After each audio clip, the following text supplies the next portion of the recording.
มื้อนี้สลิดสิมาหนึ่งข้าวเด้อพี่น้องตอนแรงเฮ็ดอยู่เฮ็ดกินแรงเด้อหลังจากหนึ่งข้าวแล้วสลิดก็สิแกงหน่อไม้เนาะเสียงกายอยากแหบๆในเด้อจังหน่อยพี่น้องเพราะว่าเจ็บคอก็ยังบ่อยากเศร้าปานใด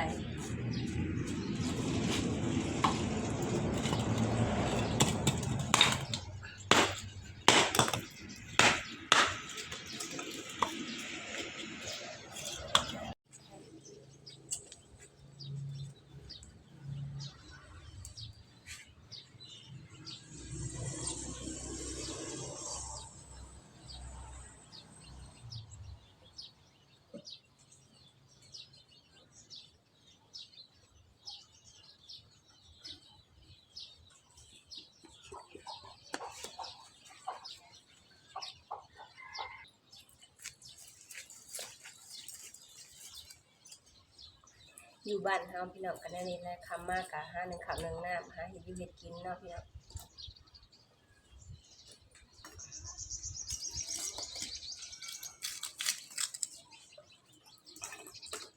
คือควันแท้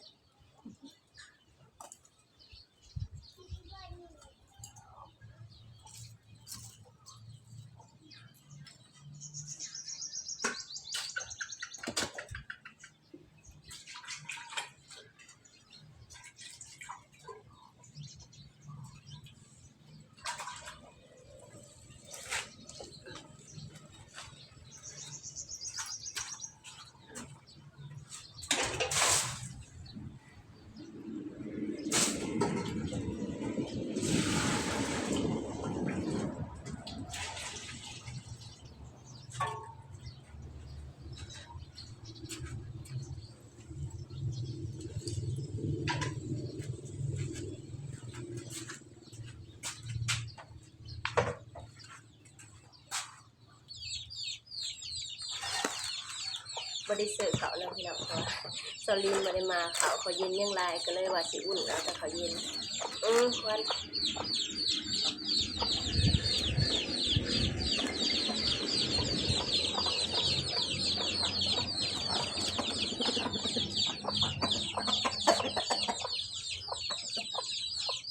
ใส่แนวอ่อยลายผมนะ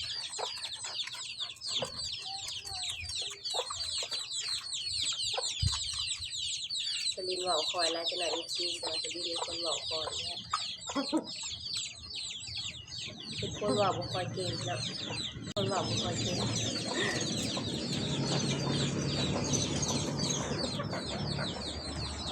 พี่น้องแม่ยังกินแรงเนาะพี่น้องแรง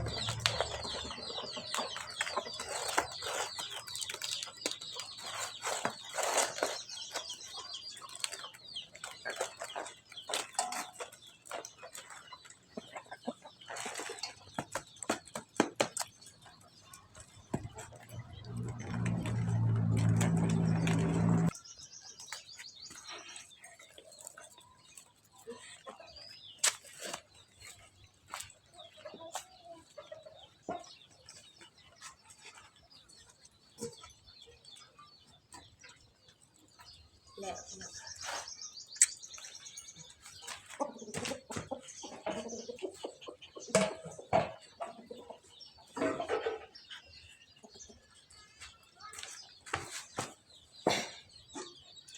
หลังจากหนึ่งเขาแล้วพี่น้อง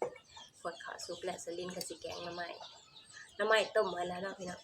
เพราะว่าบริไปหาให้พี่น้องเบิ่งเพราะว่าบริเทื่อนเลยบริถ่ายพี่น้องเบิ่งถามมาถ่ายให้เบิ่งตอนแกงเนาะพี่น้องจุดละ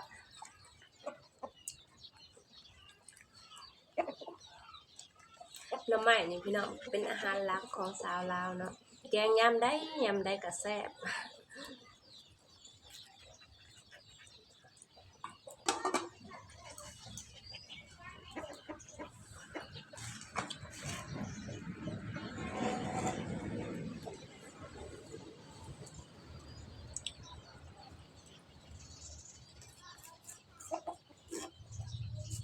วันนี้ว่าสิแกงหน่อไม้ใส่ผักมังแงะไปซื้อผักมังแงะมาแต่หารพร้อมแล้วผักมังแงะแล้วก็สิมีผักกระแยงน้อยสิมียอดผักคานะทุกคนผักได้มักแบบได้กันหา าแนวหนักมาใส่เนาะพี่น้องเพราะว่าสลินน่ะมักทำมังแงะเลยไปซื้อทำมังแงะมาใส่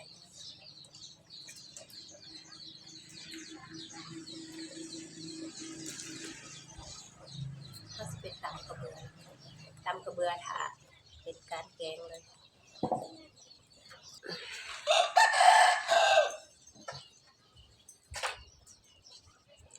สิมาตำกระเบือเนาะทุกคนตำกระเบือแกงหน่อไม้ผู้ใดที่มักข้าวเบือขุ่นๆแบบว่าเฮาแกงน้ำขุ่นๆนะพี่น้องเฮาก็ใส่กระเบือสิได้หลายแน่แต่ถ้าผู้ใดบ่มักหลายก็ใส่กระเบือหน่อยๆน้ำมันก็ใสๆจะสดน้ำได้นะทุกคน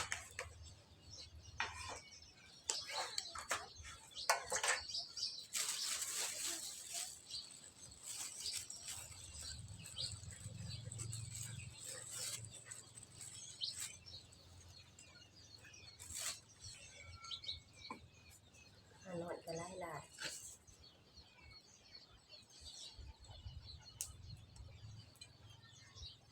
อาหารหน่อยกับพ่อทุกคน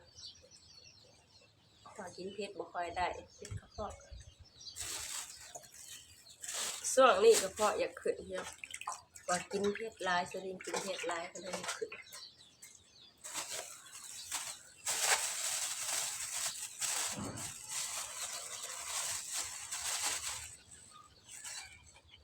อันนี้กับเขาเอิ้นว่าผักมังแงะนะทุกคนแต่ว่าบ้านพี่น้องมันบ่ฮู้ว่าเอิ้นว่าผักอิหยังหอมผักมังแงะแกงสิละไม้สุดยอดเนาะแซ่บ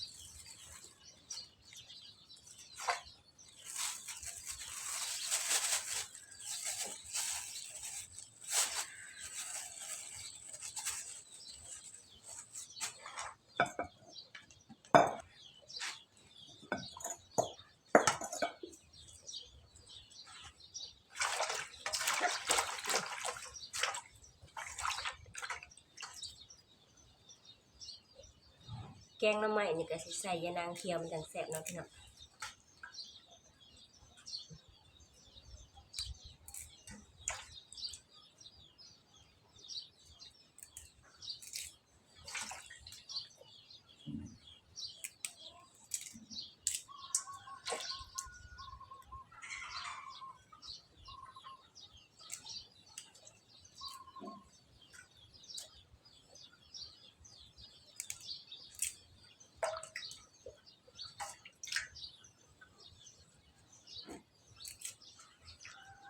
ส่วนยายนางนี่ก็สิเอากลางเพิ่นออกเนาะถ้าบ่เอากลางเพิ่นออกก็สิตำนานแหลกเนาะทุกคนนี่กลางน้อยๆ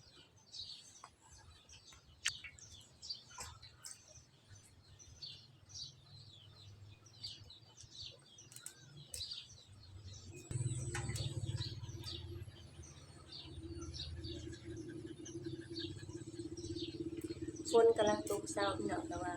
บรรยากาศก็ยังฮอดอยู่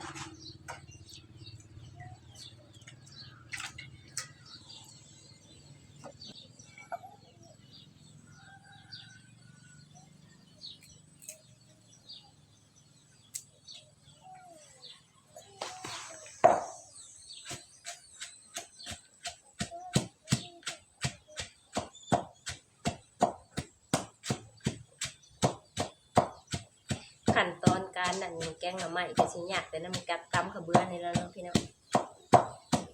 ถ้าตำข้าวเบื่อแล้วก็ง่ายอยู่แกงหน่อไม้ก็บ่ได้ยาก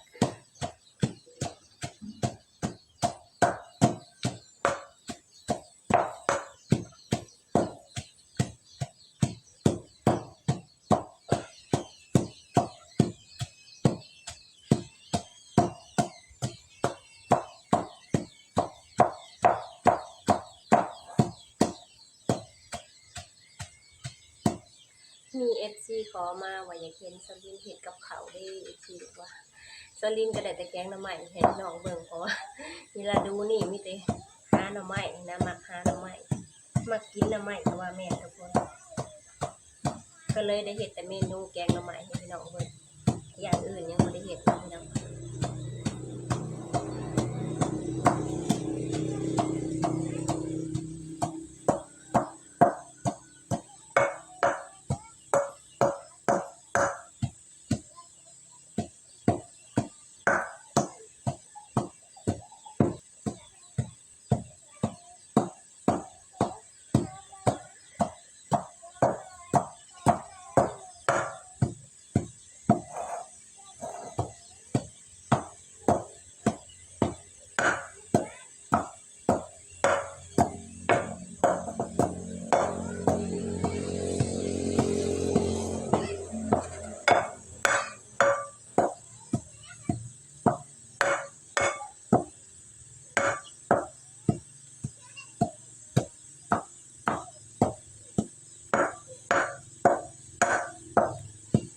สลินเป็นคนบ่ค่อยเว้าเก่งเด้อพี่น้องเพราะว่ายังบ่ทันค่อยเก่งนะ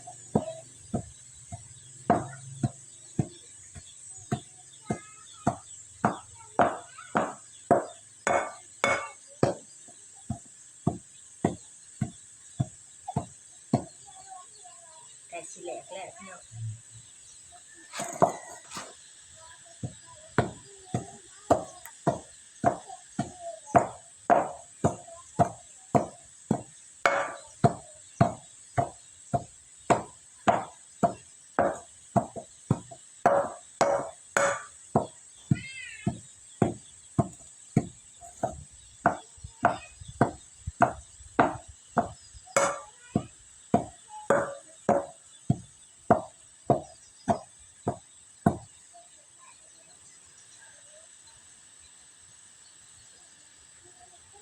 ตำกะเบือก็เมื่อยพี่น้อง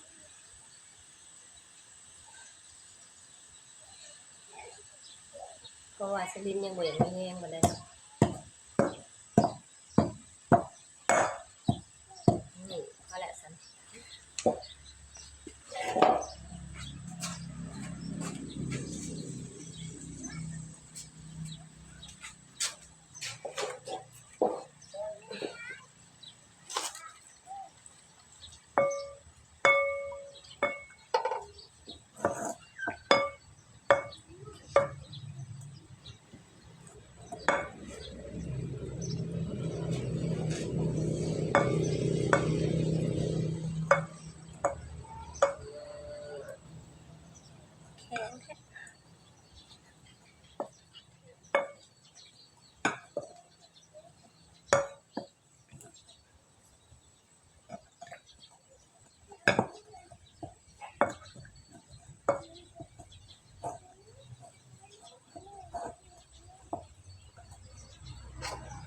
อย่าเลยเด้อพี่น้องขาแต่แกงหน่อไม้ค่ะอืม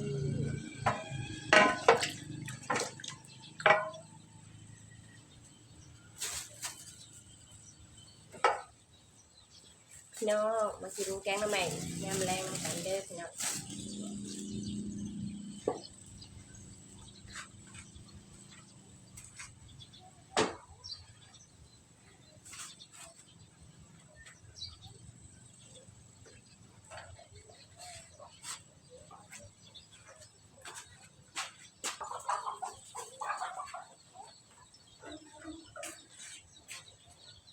สบายดีทุกคน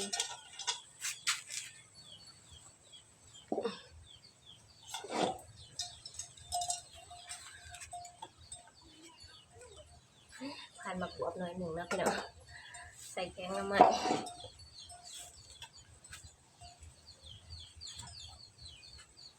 เซิร์ชเขาเลยก็ยังบ่ได้ แกงมันคือกัน เมนูแกงหน่อไม้เนาะพี่น้องกินยามใดก็ยังแซ่บยามนั้น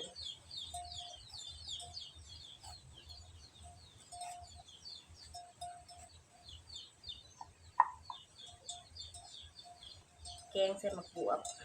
หอมหมักบวบ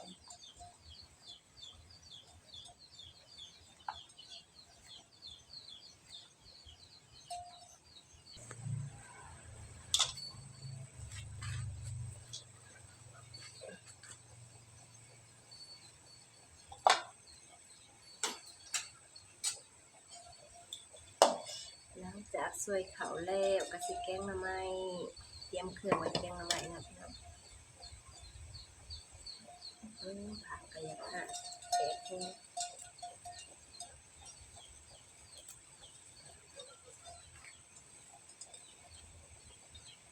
ใส่นี่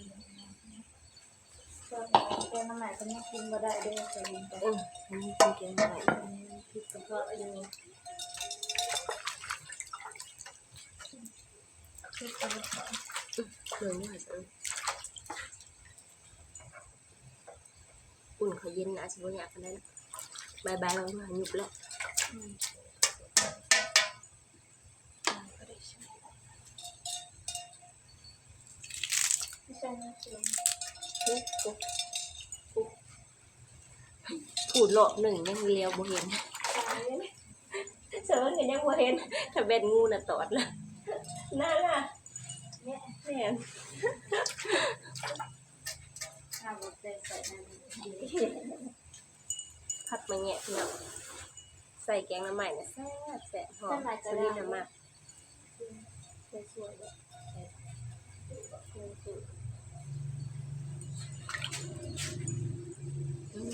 หอมเด็ดเนาะหอมผักมาแงะนี่หอมแห้งดีเนาะสลิดน้ำมากแห้งเนาะ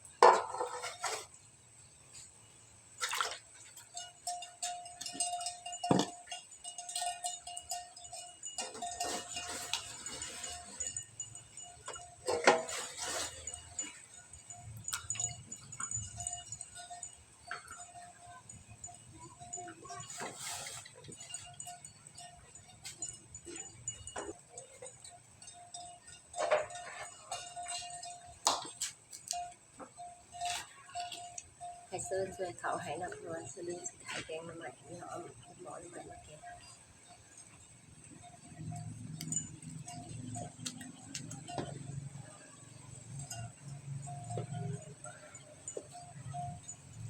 เซิร์นเพิ่นก็เป็นแม่บ้านแม่เฮือนอยู่เด้อพี่น้อง หน่อย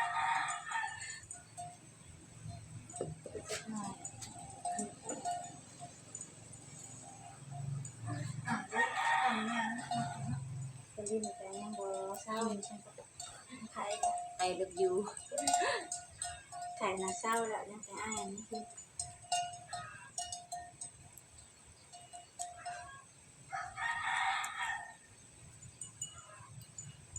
ภาษาอังกฤษก็บอกเป็นแต่คำเดียวพี่น้อง I love you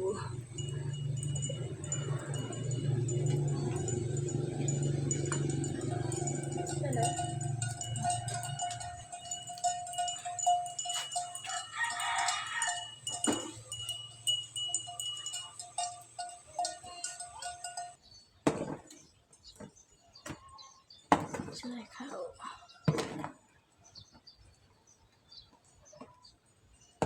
ซาลาเหินสวยเขาเนาะเวลาภาคอีสานเพิ่นห้องมาได้เนาะห้องคือกันอยู่อะช่วยให้มันความห่อนออกเนาะแล้วเราจังมาคอยใส่ติ๊บให้มันกระจาย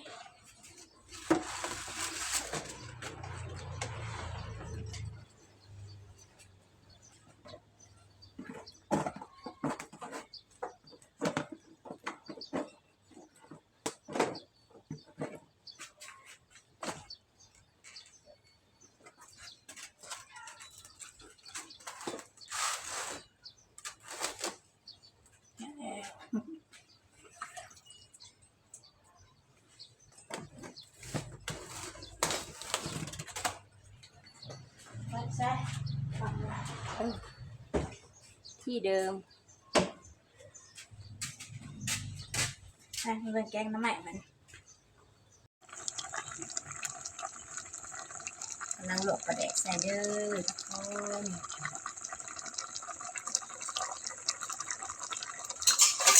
กระแดกก็หอม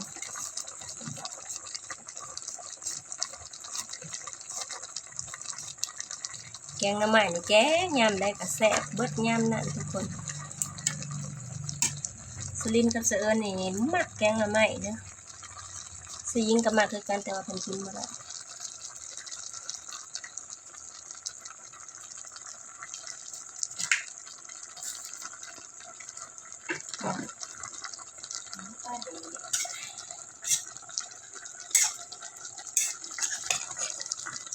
เบือใส่เบือดอกเนี่ยมันขุ่นโหดเพราะว่าแกงน้อยน้ำใหม่ก็บ่หลายปานใด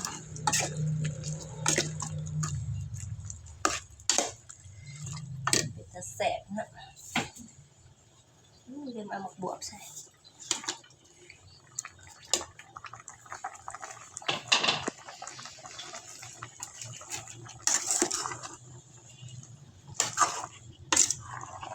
หมักบวบนี่บ่ยากปานใดดอกแต่คนมาว่ามันเป็นหมักบวบอ่อน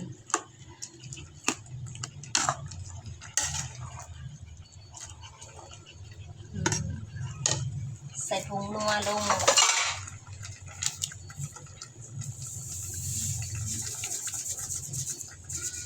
แกงน้ำใหม่นี่สิใส่เป็นนัวหลายหน่อยจักหน่อยเนาะพี่น้อง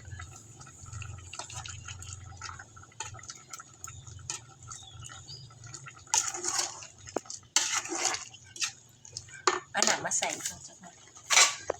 เอาน้ำใส่อีกจักหน่อยเนาะพี่น้องเพราะว่าคือลิ้นเบิ่งนี่คือมันจะข้นโพดนี่ดีป่ะ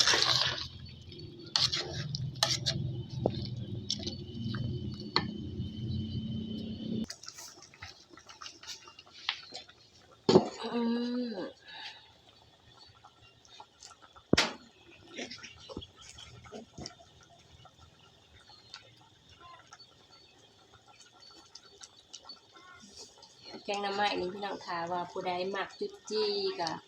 มีทามีจุดจี้ก็เอาใส่กระไดเด้อพี่น้องมีจิรอจุดจี้แมงขนุนใส่กระแซ่ใส่หอมนะพี่น้องใส่เบิดเลยเพราะว่าใส่ลายแล้วมันหอมแฮงสลิดมากหมักหอมหอมมาแง่เลยมากมาก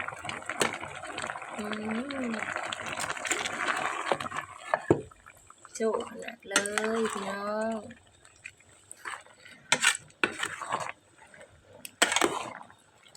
หอมไม่ดีหรอ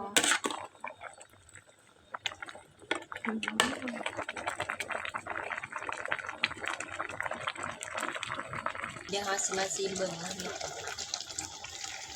ว่าสิจางหรือเค็ม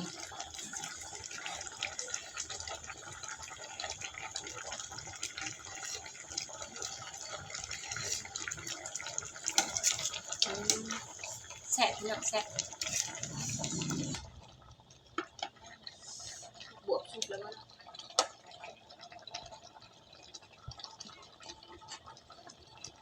สุกละแม่สุกแล้วพี่น้อง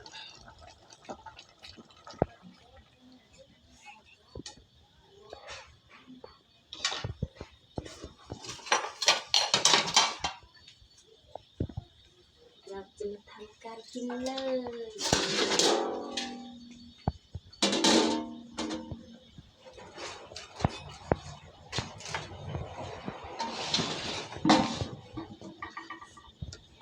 มาเด้อพี่น้องกินข้าวแดงนำกันเด้อป้าดิพักตักเอาตอนพักเนี่ยตัวเองมา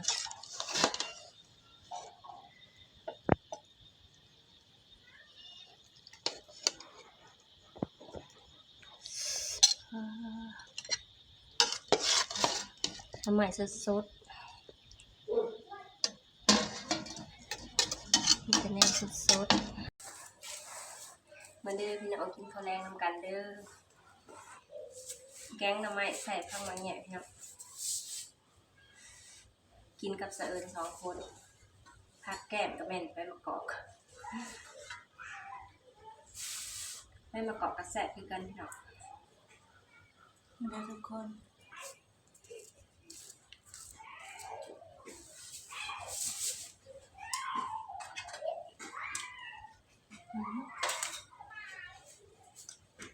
รสชาติมันเพิ่นก็คือสิออกชุ่มๆแล้วใบกอก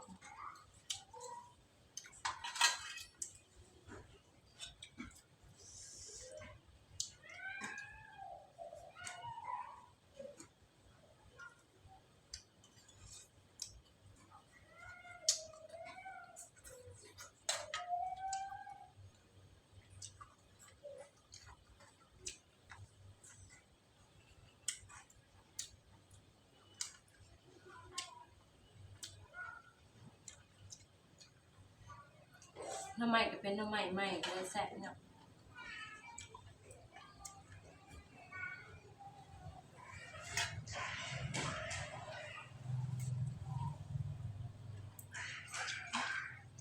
เรื่องแซ่บต้องยกโป้ทำบ่แซ่บต้องเฮ็ดนั่นนี่ถ้าแซ่บเอาเกิน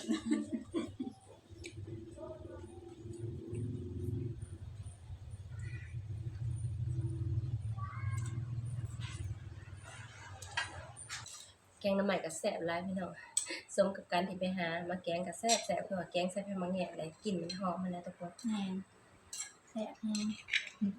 คลิปนี้ก็ถ้าผู้ใดมักคลิปนี้ก็อย่าลืมเป็นกำลังใจให้สลินเด้อพ่อแม่พี่น้องสำหรับคลิปนี้ถ้าผู้ใดมักก็อย่าลืมกดไลค์กดแชร์กดกระดิ่งเพื่อแจ้งเตือน EP ต่อไป